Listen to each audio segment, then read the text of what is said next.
Star Movies presents Thiagarajan இயக்கத்தில் பிரசாந்த் நடிப்பில் அந்தகன் வெற்றி நடை போடுகிறது.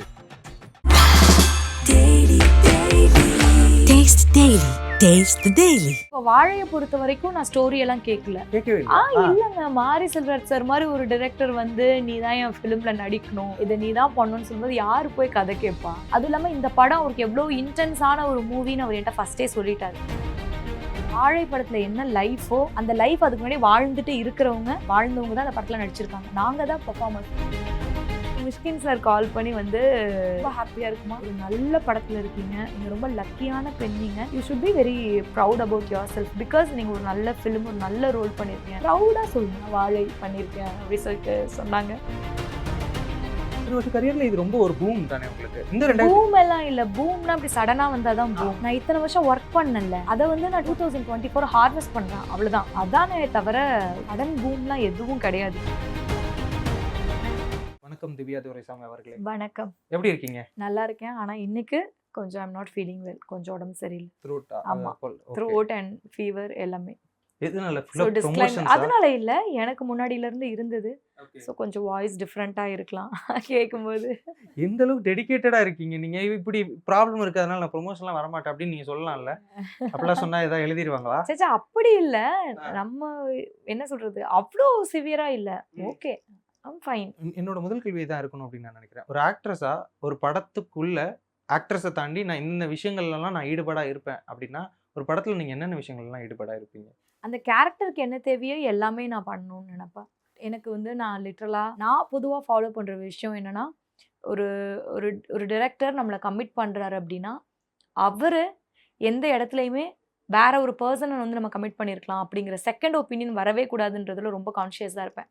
அதுக்கு என்னென்ன டெடிகேஷன் தேவைப்படுதுன்னு நான் நினைக்கிறேனோ, பெர்ஃபார்மன்ஸு, டைமிங் கீப்பப் பண்ணுறது, யாரையும் பேர்டன் பண்ணாமல் இருக்கிறது, லிட்ரலாக அது எல்லாத்தையுமே ஃபாலோ பண்ணணும் அப்படின்னு நான் நினைப்பேன். லிட்ரலாக ஒரு ஸ்கூலுக்கு போகிற மாதிரி எனக்கு அவங்கள பார்த்தா ஒரு ஹெச்எம் பார்க்குற மாதிரி ஒரு ஃபீல் தான் இருக்கும் டிரெக்டரை பார்க்கும்போது. ஸோ அந்த கேரக்டருக்கு என்ன தேவையோ அதை பண்ணணும் அப்படின்னு நினைப்பேன். மற்றபடி அந்த டைமிங் ஃபாலோ பண்ணுறது அது எனக்கு ரொம்ப பயாலஜிக்கலாக பழகிடுச்சு. லிட்ரலாக நான் ஒரு டைமிங் சைக்கோ. ஓகேவா, ஆன் டைமா ஒரு செகண்ட் கூட மிஸ் பண்ண முடியாது. அது மாதிரி செட்க்கு போறதா இருக்கட்டும், ரெடி ஆகிறதா இருக்கும், ட்ரெஸ் சேஞ்ச்க்கெலாம் இமிடியேட்டா டைம் எடுக்கிறதா இருக்கட்டும், அப்புறம் பெர்ஃபார்ம் பண்றது, பெர்ஃபார்மன்ஸ் ரொம்ப முக்கியம். End of the day performance தான் முக்கியம். ஸோ அது எல்லாமே டிரெக்டரை எந்த இடத்துலையுமே அப்படி நினைச்சிடக்கூடாது அப்படிங்கிறது தான் எனக்கு கான்ஷியஸாக இருக்கும். அந்த டே ஒவ்வொரு நாள் முடிஞ்சு வரும்போதும் சரி, அந்த செட்டில் இருக்கிற வரைக்கும் சரி, டிரெக்டர் என்ன யோசிப்பாருன்னு தான் என் மைண்ட் யோசிச்சுட்டே இருக்கும். இப்போ உங்கள்கிட்ட ஸ்கிரிப்ட் சொல்லியிருப்பாங்களா? ஸ்கிரிப்ட் சொன்னதுக்கப்புறம் உங்களுக்கு எந்த அளவுக்கு கியூரியஸா இருக்கும்? அதாவது அவங்க சொல்றாங்க, ஓகே நான் இதை பண்ணணும், இது மட்டும் தான் எதிர்பார்க்கறாங்க. வாழைக்கா இல்ல ஜென்ரலாவா? வாழைக்கு இல்ல வேற எதுக்காவது உங்களுக்கு ஞாபகம் வந்தாலும் சரி, அதை நீங்க சொல்லலாம். அதாவது நான் இந்த கேள்வியெல்லாம் நான் முன் வைப்பேன், எனக்கு இந்த விஷயங்களெல்லாம் கியூரியாசிட்டியா இருக்கும் அப்படின்னா உங்களுக்கு என்னென்ன விஷயங்கள்ல இருக்கும்? இல்ல கதை, இப்போ வாழையை பொறுத்த வரைக்கும் நான் ஸ்டோரி எல்லாம் கேட்கல. கேட்கவே இல்லை. இல்லங்க, மாரி செல்வராஜ் சார் மாதிரி ஒரு டைரக்டர் வந்து நீ தான் என் ஃபிலிம்ல நடிக்கணும், இதை நீ தான் பண்ணணும்னு சொல்லும்போது யாரு போய் கதை கேட்பா? கண்டிப்பா அதெல்லாம் நான் கேட்கல. அதுவும் இல்லாம இந்த படம் அவருக்கு எவ்வளோ இன்டென்ஸான ஒரு மூவின்னு அவர் என்கிட்ட ஃபர்ஸ்டே சொல்லிட்டாரு. அப்படி சொல்லும்போது எனக்கு வந்து அதை நம்ம ஜஸ்டிஃபை பண்ணணும், அந்த ரோலை நம்ம ஜஸ்டிஃபை பண்ணணுங்கிறது மட்டும் தான் மைண்டில் இருந்ததே தவிர வேற எதுவும் இல்லை. ஜென்ரலாக மூவியில் மற்றபடிகள் கதைகள் கேட்கும்போது அந்த கேரக்டர் எப்படி இருக்கணும், அந்த கேரக்டரைசேஷனை மட்டும் கேட்டுப்பேன். அது எந்த மாதிரி இருக்கணும், பாடி லாங்குவேஜ், ட்ரெஸ், அது என்ன மாதிரி பண்ணும், அதை கேட்டு அதை ஃபாலோ பண்றது தான். பர்சனலா திவ்யா துரைசாமி ஒரு மாதிரி இருப்பாங்க. அதாவது வந்துட்டு அவங்க மாதிரியா இருப்பாங்கன்னா அப்படி சொல்ல ஒரு மாதிரினா ஒரு ஐடியாலஜி அந்த மாதிரியான ஒரு விஷயங்கள்ல இருப்பாங்க. படத்துல அது ஒரு கேரக்டர் தானே. உங்களோட ஐடியாலஜி ஏதாவது ஒரு இடத்துல ஐயோ இது நான் பேசணுமா, இந்த டைலாக் இப்படி இருக்கே அப்படின்ற அந்த விஷயங்களுக்குள்ள தலையிடுவாங்களா? அதெல்லாம் நான் தலையிட மாட்டேன், அதை நான் யோசிக்க கூட மாட்டேன். அது என்னோட கிரியேஷன் கிடையாது. அது எண்ட் ஆஃப் தி டே இன்னொரு டிரெக்டர் அவரோட கிரியேஷன். அவர் எனக்கு மைண்ட்ல இருக்கிறது என்னோட ஐடியாலஜி, என்னுடைய தாட், என்னோட ஒப்பீனியன், அதெல்லாம் செகண்டரி. அது அவங்களோட ஸ்கிரிப்ட், அவங்களோட கதை, அவங்களுக்குள்ள அந்த கதையை நடிக்கிறேன், அந்த கேரக்டரை நான் ஜஸ்டிஃபை பண்ணுறேன், ஒத்துக்கிட்டு நான் உள்ள வந்துட்டேன். அப்போ அவங்களுக்கு 100% ஃபுல்ஃபில் ஆகிற ஒரு பர்ஃபார்மன்ஸ் தான் கொடுக்கணும்னு நான் யோசிப்பேனே தவிர டைலாக் பேசுறதெல்லாம் நான் அதெல்லாம் யோசிக்க மாட்டேன். இது நம்மளோட ஐடியாலஜி இல்லையே அப்படின்னு நான் யோசிக்க மாட்டேன். அந்த விஷயத்துல அந்த மாதிரிலாம் இல்லை, அது தலையிடவே மாட்டேன். அது என்னோடதே கிடையாது. அப்படி நான் தலையிடணும்னா நான் வரவே கூடாது. நான் உள்ள வந்ததுக்கு அப்புறம் எனக்கு இது பிடிக்கல, அது பிடிக்கல, அது பண்ணுன்னா இது என்னோட ஐடியாலஜியே கிடையாது அப்படின்னா அது என்னோட தப்பு. நான் அப்போ உள்ள வரக்கூடாது. உள்ள வந்து அவங்களோட ஸ்கிரிப்டை நான் ஸ்பாயில் பண்ணக்கூடாது. தெரிஞ்சுதான் நான் உள்ள வரேன். உள்ள வந்ததுக்கப்புறம் நான் அது பண்ண மாட்டேன், இது பண்ண மாட்டேன், அப்படி பண்ண மாட்டேன், இப்படி பண்ண மாட்டேன்னா அவங்க நம்மளை கமிட் பண்ணதுக்கப்புறம் என்ன பண்ணுவாங்க? அதனால அதெல்லாம் நான் பண்ண மாட்டேன். ஆக்டிங் அப்படின்னு வரும்போது உங்களுக்கு கம்ஃபர்டபுளா எல்லாருமே இருக்கணும். ஒரு கேமராமேனா இருக்கட்டும், ஒரு டைரக்டரா இருக்கட்டும், ஒரு கோ ஆக்டரா இருக்கட்டும். அந்த வகையில கோ ஆக்டர் எந்த அளவுக்கு உங்களுக்கு சப்போர்ட்டிவா இருந்தாங்க உங்களோட ஆக்டிங் வெளிய வரதுக்கு? இது ஃபிலிமை பொறுத்த வரைக்கும் நான், கலை, நிக்கிலா, அம்மா கேரக்டர் பத்மன் அண்ணா, இவங்க தான் ஆர்டிஸ்ட். மீதி எல்லாமே ஊர் மக்கள், அந்த வாழ்க்கைய வாழ்ந்தவங்க. வாழை படத்துல என்ன லைஃபோ அந்த லைஃப் அதுக்கு முன்னாடி வாழ்ந்துட்டு இருக்கிறவங்க, வாழ்ந்தவங்க தான் அந்த படத்துல நடிச்சிருக்காங்க. நாங்க தான் பெர்ஃபார்மர்ஸ். ஸோ எங்களுக்கு வந்து அவங்கலாம் பயங்கர சப்போர்ட்டிவா இருந்தாங்க. எங்களுக்கு அந்த ஊர் மக்களா அந்த கேரக்டருக்குள்ள போறதுக்கு ஒரு 2-3 நாள் ஆச்சு. அந்த கேரக்டரை அடாப்ட் பண்ணி. ஏன்னா அவ்வளோ டஃப் அது. பிசிக்கல் ஒர்க் அதிகம். அவங்களுக்கு இயல்பா ஒரு 2-3 வாழைத்தார் அப்படி அழகா தூக்கி போட்டு போயிடுவாங்க. எங்களுக்கு இதுக்கு முன்னாடி நம்ம எங்க வெயிட் தூக்கியிருக்கோம்? தூக்குனதே கிடையாது. அது தூக்கிட்டு போறதே எங்களுக்கு அவ்வளோ சேலஞ்சா இருந்தது. ஸோ ஒருத்தருக்கு ஒருத்தர் சப்போர்ட்னா எனக்கு வந்து காம்பினேஷன் வந்து கலையோட அதிகமா இருந்தது. ஒரு ஆர்டிஸ்டா கம்பேர் பண்ணும்போது கலை அண்ட் அம்மாவோட அதிகமா இருந்தது. ஸோ கலைலாம் எனக்கு பயங்கர சப்போர்ட். அவர் சொல்லிட்டே இருப்பாரு. லைக் இந்த மாதிரி என்கிட்ட மட்டும் இல்ல, மத்தவங்க கிட்ட என்னை பத்தி சொல்வாரு. அதுதான் எனக்கு ஹாப்பியே.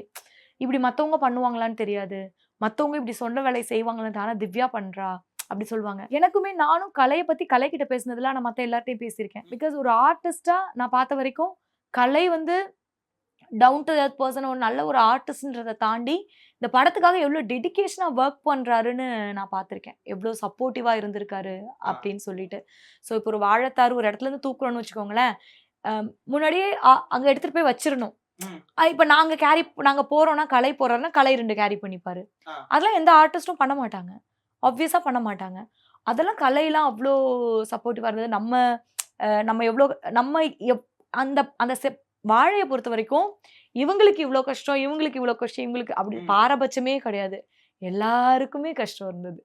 ஒட்டுமொத்த செட்டுக்கே டிரெக்டர்ல இருந்து ஆரம்பிச்சு லாஸ்ட் செட்டோட கடைசி அசிஸ்டன்ட் வரைக்கும் எல்லாருமே இந்த டஃபஸ்ட் ஜேர்னில இருந்தவங்க தான். ஸோ எல்லாருமே ஒருத்தருக்கு ஒருத்தர் சப்போர்ட்டிவா தான் இந்த ஃபிலிம் முடிஞ்சது. இந்த வாழை மேல நீங்க ஒரு நம்பிக்கை வச்சிருப்பீங்களா? ஒரு பெரிய கேரக்டரா உங்களுக்கு கிடைச்சிருக்கு, ஒரு பெரிய பேனர், பெரிய டைரக்டர் அப்படின்ற அந்த ஒரு விஷயம் இருக்குல்ல, அது எப்படி இருக்கு அப்படின்னு கேக்குறேன். லைக் இந்த ஃபிலிம் வந்து அதான் ஒரு எனக்கு ஃபர்ஸ்ட் இந்த பேனர்ல நீங்க பார்க்கும்போது இது என்ன மாதிரியே தெரியாது. இங்க இருக்கு பாருங்க, பேனர் தெரியுதா? அது என்னோட ஃபேஸ் மாதிரியே தெரியாது. எனக்கு அதுவே ஃபர்ஸ்ட் ஆஃப் ஆல் அந்த கேரக்டரா தான் நான் பாக்குறேன். எனக்கே இது வந்து நான் பார்க்கும்போதே இது திவ்யா துரைசாமியா, இதுவா நானு அப்படி இருக்கு. பட் அதுவே நான் வந்து ஒரு பெரிய ஹோப்பா தான் பாக்குறேன். அந்த கேரக்டரா தான் நான் இருந்திருக்கேன் அப்படின்ற ஹோப் வந்து எனக்கு அந்த போஸ்டர் பார்க்கும்போது கிடைக்குது. சாங் ரிலீஸ் ஆகும்போது விஷுவல்ஸ் பார்த்ததா இருக்கட்டும், நான் எந்த இடத்துலயுமே திவ்யாவா எனக்கே தெரியல. அது எனக்கு ஹாப்பியா இருக்கு. ஸோ எனக்கு ஒரு நல்ல ஹோப் கொடுத்துருக்கு. டிரெக்டர் சொன்னாரு, அதை நம்ம ஃபாலோ பண்ணோம். அதோட அவுட் பார்க்கும்போது நம்ம ஃபாலோ பண்ணதெல்லாம் ஒர்த்து. நம்ம இதுக்காக என்னென்ன மெனக்கெட்டோன்னு தெரியும் இல்லையா, அது எல்லாமே ஒர்த்து அப்படிங்கிறது அந்த அவுட் பார்க்கும்போது தெரிஞ்சது. எனக்கு அதனால பயங்கர ஹோப்ஃபுல்லாக இருக்குது. நான் இன்னும் ஃபிலிம் பார்க்கல. ஃபிலிம் பார்த்த உடனே எனக்கு ஆக்சுவலாக எனக்கு பயங்கரமாக உடம்பு சரியில்லாமல் இருந்தது. மார்னிங் எந்திரிச்சோடனே கால் எனக்கு பாலாசக்திவேல் சார் கால் பண்ணுறாரு.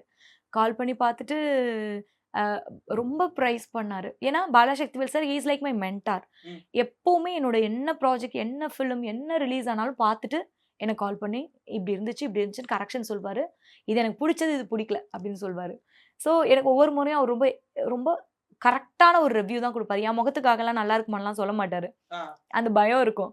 ஸோ அப்படி வந்து கடைசியாக ப்ளூ ஸ்டாருக்கு ரொம்ப நல்ல ரிவ்யூஸ் கொடுத்துருந்தாரு. திஸ் இஸ் அந்த கேரக்டர், இதான் எக்ஸாக்ட், நீ என்ன பண்ணியோ அதான் அந்த பர்ஃபார்மன்ஸ், அப்படிதான் அப்படின்னா அதான் அப்படி சொன்னார். அது மாதிரி எதிரே பார்க்கல, சடனாக ஃபோன் பண்ணார். ஃபோன் பண்ணிட்டு வந்து படம் ரொம்ப நல்லா இருந்தது, எனக்கு அவ்வளோ ஹாப்பியாக இருந்தது உன்னை ஸ்க்ரீனில் பார்க்கும்போது. ஒரு என்ன சொல்கிறது, ஒரு ஃபைனஸ்ட் டிரெக்டர் கையில் திவ்யா துரைசாமி கிடைச்சா அவள் எப்படி பர்ஃபார்ம் பண்ணுவான்னு இந்த ஃபிலிம் காட்டுச்சு. ஐ எம் ஸோ ஹாப்பி அப்படின்னு சொல்லிட்டு சொன்னார். அந்த ஹாப்பினஸ் டைஜஸ்ட் ஆகிறதுக்கு அடுத்து ஒரு 1 ஹவருக்குள்ளே மிஷ்கின் சார்ட்டு இருந்து கால் வந்துச்சு. ஸோ மிஷ்கின் சார் கால் பண்ணி வந்து எனக்கு ரொம்ப ஹாப்பியாக இருக்குமா, ஒரு நல்ல படத்தில் இருக்கீங்க, ரொம்ப ஒரு நல்ல படம், ஒரு இந்தியன் சினிமாவில் இருக்கீங்க, திவ்யா வந்து ரொம்ப ஒரு லக்கியான பெண்ணு நீங்கள், அவங்க சொன்ன வேர்டு, நீங்கள் ரொம்ப லக்கியான பெண், நீங்கள் இவ்வளோ நல்ல படத்தில் இருக்கீங்க, இவ்வளோ நல்ல பெர்ஃபார்ம் பண்ணியிருக்கீங்க, you should be very proud about yourself, because நீங்கள் ஒரு நல்ல ஃபிலிம், ஒரு நல்ல ரோல் பண்ணியிருக்கீங்க, நீங்கள் ப்ரௌடாக சொல்லணும். நான் வாழை பண்ணியிருக்கேன் அப்படி சொல்லிட்டு சொன்னாங்க. ஓகே ரொம்ப ஹாப்பியா இருந்துச்சு. அதுவே எனக்கு பயங்கர ஹோப்ஃபுல்லா ஃபீல் ஆகுது. ஓகே ஸோ இது எல்லாமே நடந்தது. உங்களோட ஜேர்னி ரொம்ப தூரம். அப்படி இருக்கும்போது, இந்த 2024 உங்களுக்கு எந்த அளவுக்கு ரொம்ப ரொம்ப ஒரு முக்கியமான வருடம். ஏன்னா, ப்ளூ ஸ்டாரா இருக்கட்டும், இப்ப வாழை வரப்போகுது. அந்த குக் வித் கோமாளி அப்படின்ற அந்த ஒரு அட்டென்ஷனா இருக்கட்டும். இதெல்லாம் உங்களுக்கு ஐ மீன் இத்தன வருஷ கரியர்ல இது ரொம்ப ஒரு பூம் தானே உங்களுக்கு. இந்த 2000 பூம் எல்லாம் இல்ல. பூம்னா அப்படி சடனா வந்தா தான் பூம். அதான் நான் சொல்றேன். அதெல்லாம் இல்ல. அதான் சொல்றேன்ல. நான் ஸ்டெப் பை ஸ்டெப்பா இல்ல வந்திருந்தாலும் இல்ல. நான் இத்தன வருஷம் வொர்க் பண்ணேன்ல. ஆ. அத வந்து நான் 2024 ஹார்வெஸ்ட் பண்றேன். அவ்வளவுதான். ஓகே. நான் வந்து இத அறுவடை பண்றேன் இந்த இயர். ம். அதானே தவிர சடன் பூம்லாம் எதுவும் கிடையாது. இங்க எதுவும் அப்படிலாம் ஓகே. நடக்கவே இல்ல. வாழை 1 இயர்க்கு முன்னாடியே பண்ணது. அதுக்கப்புறம் வாழை முடிஞ்ச உடனே ஹாட் ஸ்டார் எனக்கு 2024 எனக்கு முக்கியமா ரொம்ப லக்கியான இயர் தான். ஆ. ப்ளூ ஸ்டார் ரிலீஸ் ஆச்சு. ப்ளூ ஸ்டார் முடிஞ்ச உடனே இப்போ குக் வித் கோமாளிக்குள்ள வந்தோம். குக் வித் கோமாளி அது குக் வித் கோமாளின்றது அடுத்ததா உங்களுக்கு தெரியுது. ம். எனக்கு குக் வித் கோமாளி அடுத்தது கிடையாது. நான் ஃபர்ஸ்ட் வாழை பண்ணேன். ப்ளூ ஸ்டார் பண்றேன். ப்ளூ ஸ்டார் ரிலீஸ் ஆயிடுச்சு. வாழை பண்ணேன். வாழை முடிஞ்ச உடனே ஹாட் ஸ்டார்ல எனக்கு இம்மீடியட்டா அடுத்த ப்ராஜெக்ட் குடுத்தாங்க. விமலோட ஒரு ப்ராஜெக்ட் லீடா பண்ணியிருக்கேன். அது ம். ஹோப்ஃபுல்லி இந்த இயரே ரிலீஸ் ஆகும்னு நான் எக்ஸ்பெக்ட் பண்றேன். அது முடிஞ்ச உடனே இம்மீடியட்டா குக் வித் கோமாளி குடுத்தாங்க. ஓகே. ஸோ சேம் ப்ரொடக்ஷன்ங்கிறதுனால எனக்கு குக் வித் கோமாளியில கூப்பிட்டுருந்தாங்க.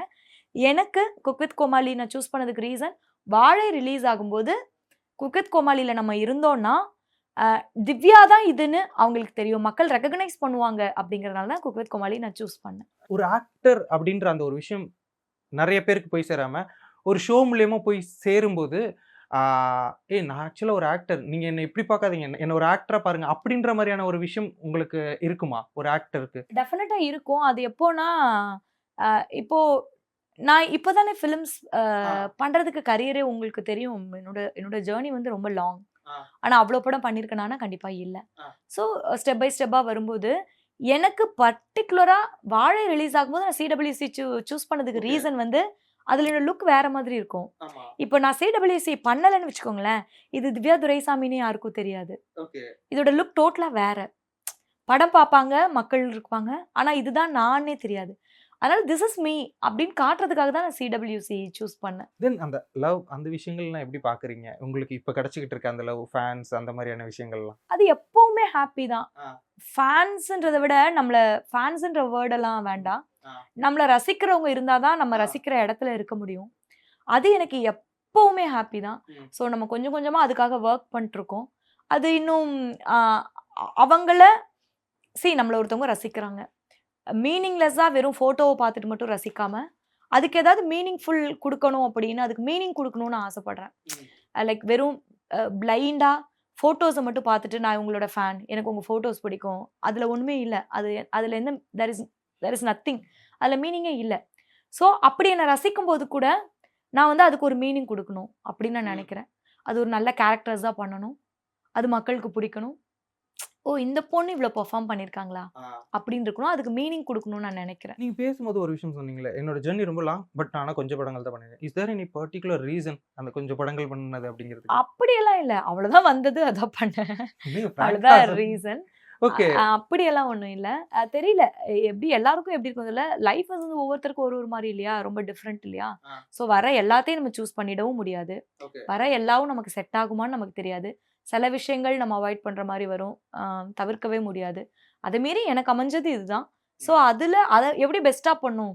எனக்கு எனக்கு என்ன தோணும்னா, நான் எந்த படம் பண்ணாலும் அதுல என்னுடைய கேரக்டரைசேஷன் வந்து நான் கம்ப்ளீட் பண்ணியிருக்கேன். ம். நான் ஜஸ்டிஃபைட் பண்ணியிருக்கேன். என்ன தவிர அந்த ரோலுக்கு டைரக்டர் வேற யாரையும் யோசிக்க கூடாது.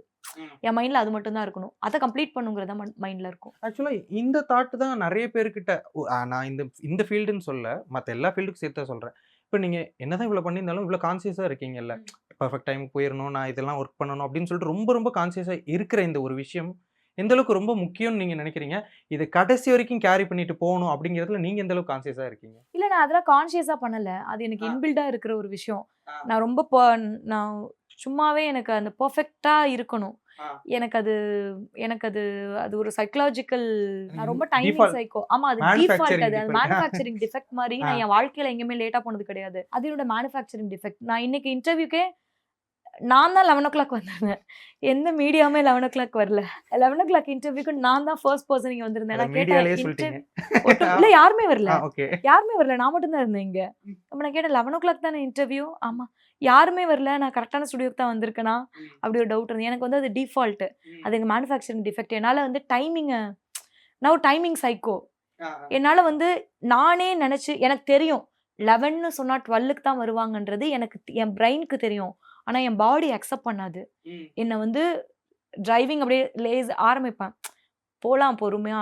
திவ்யா இன்னைக்கு நீ என்ன ஆனாலும் 1/2 அன் ஹவர் டிலேவா போற அப்படின்னு நினைச்சிட்டு தான் ஸ்டார்ட் பண்ணுவேன். டைம் ஆக ஆக ஆன் டைம் அந்த 11 அந்த இடத்த டச் பண்ணிடும். அது என்னோட மேனுஃபேக்சரிங் டிஃபெக்ட் ஆக்சுவலி. அதனால இப்படிதான் இருக்கணும்னு நான் சொல்லல. நான் இப்படிதான் இருக்கேன். ஆனா இதனால நான் ஹாப்பியா இல்ல. நான் சஃபர் தான் ஆவேன். நான் வந்து ரொம்ப பெர்ஃபெக்ட்டா இருக்கிறதுனால நான் வந்து ஹாப்பியாலாம் இல்ல. நான் அதனால நிறைய சஃபர் தான் ஆவேன். ஏன்னா யாருமேன்னு சொல்லிட முடியாது. அது ஃபாலோ பண்ணணும்னு நம்ம சொல்லவும் முடியாது. அது டிபெண்ட்ஸ் அவங்களோட கன்வீனியன்ட்னு வச்சுக்கோங்களேன். அதனால நான் இப்போ இன்னைக்கு நான் 11 வந்தேனா, எனக்கு உடம்பு சரியில்ல. ஆனா நான் 11 வந்தேன். எல்லாரும் வந்தது 12 எனக்கு அந்த 1 ஹவர் வந்து எனக்கு ஐயோ! இந்த 1 ஹவர் நான் வீட்ல இருந்தா இன்னொரு 1 ஹவர் எக்ஸ்ட்ரா தூங்கிட்டு வந்திருக்கலாமேன்னு என் மைண்ட்ல இருந்தது. எனக்கு அது தெரியும். அப்ப நானே என்ன சொல்லிக்கிட்டேன். நீ ரொம்ப பெர்ஃபெக்ட் தான். எதுக்கு இந்த பெர்ஃபெக்ட்டா இருக்க? அப்படின்னு என்னையே நான் சொல்லிக்கிட்டேன். இது எனக்கு எப்பவுமே நடக்கும். அது மாதிரி எங்கேயுமே இப்படிதான். சீக்கிரம் கிளம்பிடணும்னா கிளம்பி அந்த டைம்க்கு நிப்பேன். 5:00ன்னு சும்மா சொன்னா நான் 5:00 இருப்பேன். அந்த மாதிரி அது எனக்கு ஒரு ஹேபிட் ஆயிடுச்சு. பட் அதுக்காக மத்தவங்க இப்படிதான் இருக்கணும்னு நான் சொல்ல முடியாது. எனக்கு அது பிரச்சனையா தான் இருக்கு. ரொம்ப பெர்ஃபெக்ட்டா இருக்கிறதே ஆக்சுவலி ப்ராப்ளம் தான். டென்ஷன் தான் அது. அது இல்லன்னா கொஞ்சம் ரிலாக்ஸ்டாவாவது இருக்கலாம். எல்லாருமே லைஃப்ல ரிஜெக்ஷன்ஸ் அப்படின்றத பார்த்திருப்பாங்க. எனக்கு இதுல இருந்து சிம்பத்தி வேணாம். ஆனா ரிஜெக்ஷன் மூலியமா நான் இதெல்லாம் கத்துக்கிட்டேன். எனக்கு லைஃப்ல பெட்டர் ஆயிருக்கு இந்த விஷயங்கள்லாம் என்கிட்ட பர்சனலா. அப்படின்னா நீங்க என்ன சொல்லுவீங்க? நான் எப்பவுமே நான் சிம்பத்தி எக்ஸ்பெக்டே பண்ண மாட்டேன். இன்ன வரைக்கும் நான் எவ்ளோ ஹர்டில்ஸ் ஃபேஸ் பண்ணேனோ, என்ன மாரி ஹர்டில்ஸ் ஃபேஸ் பண்ணியிருக்கேன். அண்ட் எவ்ளோ ஸ்ட்ரகிள்ஸு ஏன் லைஃப்ல கரியர்ல இவ்ளோ டிலே ஆச்சு இதெல்லாம் நான் எங்கேயுமே ஷேர் பண்ணது கிடையாது. ஒய்? பிகாஸ் எனக்கு சிம்பத்தி வேண்டாம். எண்ட் ஆஃப் தி டே உங்க சிம்பத்தி எல்லாம் இங்க நிக்க போறதில்ல. நீங்க நல்லா பெர்ஃபார்ம் பண்ணீங்கன்னா எஸ் எஸ் எஸ் ஆல்ரெடி உங்களுக்கு தெரியும். நீங்க நல்லா பெர்ஃபார்ம் பண்ணீங்கன்னா பப்ளிக் உங்களை செலிப்ரேட் பண்ணுவாங்க. ஃபேன்ஸ் வருவாங்க. மக்கள் நம்மள செலிப்ரேட் பண்ணுவாங்க, ஏத்துப்பாங்க. நீ நல்லா பெர்ஃபார்ம் பண்ணலனா நீங்க எவ்வளவு பெரிய ஆளா இருந்தாலும் தூக்கி போட்டு அடிப்பாங்க. அவ்வளவுதான். எண்ட் ஆஃப் தி டே உன்னுடைய வொர்க் தான் இங்க மேட்டர்ஸ். சிம்பத்தி எல்லாம் மேபி ஒரு 2 நிமிஷம் ஒரு ரீல்ஸ் போட்டு ஒரு பிஜிஎம் போட்டா வேணா மேபி நல்லா இருக்கலாம். மத்தபடி சிம்பத்தி எல்லாம் ஒர்க் ஆகாது. ஹார்ட் ஒர்க் தான். நம்ம ரிஜெக்ஷன் வந்து எனக்கு என்ன கத்து குடுத்துருக்குன்னா, நீ நினைக்கிறதுக்கு எல்லாமே நடக்காது. இதுதான் நான் கத்துக்கிட்ட ஒரு விஷயம். மேபி நிறைய பேருக்கு நடந்திருக்கலாம். ஒரு விஷயம் லக்குல கிடைச்சிருக்கலாம். ஈஸியா கிடைச்சிருக்கலாம். ஒரு 5th ட்ரைலயே கிடைச்சிருக்கலாம். ஒரு 10th ட்ரைலயே எனக்கெல்லாம் எதுவுமே ஒரு 90, 100 ஸ்டெப்ஸ் ட்ரை பண்ணாம எனக்கு கிடைச்சதே கிடையாது. என் லைஃப்ல ஒரு விஷயம் கூட எனக்கு ஒண்ணு ஈஸியா கிடைச்சிச்சு அப்படின்னு என் வாழ்க்கையில ஒண்ணுமே கிடையாது. அதனால எனக்கு அது பழகிடுச்சு. எனக்கு தெரியும். ஓகே. இப்ப எல்லாருக்கும் இருக்கிற பொறுமைய விட எனக்கு ரொம்ப பொறுமை அதிகம். என்ன ரீசன்னா, எல்லாருக்கும் ஒரு 10வது ஸ்டெப்ல கிடைக்கிற ஒரு விஷயம் எனக்கு 100வது ஸ்டெப்ல தான் கிடைச்சிருக்கு. ஒரு விஷயம் மட்டும் இல்ல. எல்லாமே எனக்கு அப்படிதான் கிடைச்சிருக்குன்றனால எனக்கு அது பழகிடுச்சு. ஓகே. நான் எதோட ரிசல்ட்ட பார்க்கவே இது வரைக்கும் அவசரப்பட்டது கிடையாது. லைக் இன்னைக்கு ஒண்ணு பண்றோம், நாளைக்கே இதோட ரிசல்ட் கிடைச்சிரணும். இன்னைக்கு ஒண்ணு வொர்க் பண்றோம், நாளைக்கு அது நான் நினைச்சது இல்ல. ஒய்? பிகாஸ் எனக்கு எதுவுமே சீக்கிரம் கிடைச்சது இல்ல. அந்த பக்குவம் இருக்கு. எனக்கு வந்து ஒரு விதைய வச்சு அத தோண்டியே பார்க்காம ஒரு 2 வருஷம் தண்ணி ஊத்தி, அது செடியா வந்து, அது மரமா வந்து ஒரு இயர்ஸ் பை இயர்ஸ் ஆகும்ல. அந்த பொறுமை எனக்கு மேபி இந்த டைம் குடுத்தது. நிறைய விஷயங்கள் பகிர்ந்துக்கிட்டீங்க. கன்ஃபார்ம் இது நிறைய பேருக்கு ஒரு மோட்டிவேஷனலா இருக்கும். நீங்க கடைசியா ஷேர் பண்ண ஒரு விஷயம். நீங்க இது எதுக்கு எடுத்தாலும் இது வேணாம் அப்படிலாம் சொல்லாதீங்கங்க. நிறைய பேர் பார்க்கறவங்களுக்கு அதெல்லாம் சப்போர்ட்டா இருக்கும்ல. கண்டிப்பா. அது அந்த மொமெண்ட்லங்க ஏதோ டவுனா இருக்கும்போது பார்த்தாங்கன்னா, அதான் சொல்றேன். அது யாரோ ஒருத்தருக்கு அப்படி இருக்கும்ல. எண்ட் ஆஃப் தி டே அவங்க என்ன ட்ரை பண்றாங்களோ அதான். மோட்டிவேஷனல் மட்டுமே ஒருத்தவங்கள உருவாக்கிடாது. மோட்டிவேஷனல் பார்க்கறதெல்லாம் நீங்க மோட்டிவேஷனல் கோட்ஸ் அது ஒரு நீங்க ரீல் பார்க்குற ஒரு டைமிங் அது அவ்வளவுதான். மோட்டிவேஷனல்லாம் உங்களை எதுவும் பண்ணாது. உங்களுக்கு இன்பில்டா இருக்கணும். ஒரு விஷயம் உங்களுக்கு இன்பில்டா இருந்தா தான் உங்களை மாத்துமே தவிர, மத்தவங்க ஸ்பீச் என்னைக்குமே யாரையுமே மாத்தாது. அதான் உண்மை. என்னங்க நீங்க இப்படிலாம் பேசுறீங்க? நீங்க எப்படிங்க இது உங்களுக்கு ஹானஸ்ட்லி சேயிங் இது உண்மைதான். நீங்க யாரையும் பார்த்துலாம் நீங்க மாத்திக்க மாட்டீங்க. ஒருத்தவங்க சொல்றதுனாலயோ, ஒருத்தவங்க மோட்டிவேஷனலா பேசுறதுனாலயோ, இப்போ ஒருத்தவங்க வந்து நான் இப்படி வளர்ந்தேன், அப்படி வளர்ந்தேன். ரஜினி சாரோட ஸ்பீச் எவ்வளோ இன்ஸ்பிரேஷனலா இருக்கும். அவர் சொல்லுவார் தெரியுமா, இந்த ரோட்ல என்ன நடக்க விட்டுட்டாங்க, அப்போ நான் அந்த ஃபியட் கார் வாங்கி விட்டேன். பார்க்கும்போது பயங்கர கூஸ்பம்ஸா இருக்கும். ஆனா எத்தனை பேர் உழைப்பாங்க? அவ்வளவுதான். இன்பில்டா இருக்கணும். சாருக்கு அது இன்பில்டா இருந்தது. இன்பில்டா இருக்கிறவங்க லைஃப்ல பெருசா வருவாங்க, அச்சீவ் பண்ணுவாங்க. எவ்வளோ பேர் அவங்கள ரிஜெக்ட் பண்ணாலும், எவ்வளோ புட் டவுன் பண்ணாலும் அவங்க மேல வருவாங்க. End of the day motivational speech எல்லாம் எதுவும் பண்ணாது. நீங்க உங்களுக்குள்ள இயல்பா வரணும். அதான். கண்டிப்பா. அது ஆக்சுவலா செம்ம மேட்டர் அது. Thank you so much for the time and thoughts you have shirt with me. இந்த வாழை திரைப்படம் வந்துட்டு மிகப்பெரிய சக்சஸ் உங்களுக்கு உங்க கரியருக்கு கொடுக்கணும் அப்படின்னு சொல்லிட்டு சினி உலகம் சார்பாக வாழ்த்துக்கள் தெரிவிச்சுக்கலாம். Thank you so much. Thank you so much. Thank you. Star Movies presents Thiagarajan இயக்கத்தில் பிரசாந்த் நடிப்பில் அந்தகன் வெற்றி நடை போடுகிறது. Taste the Daily.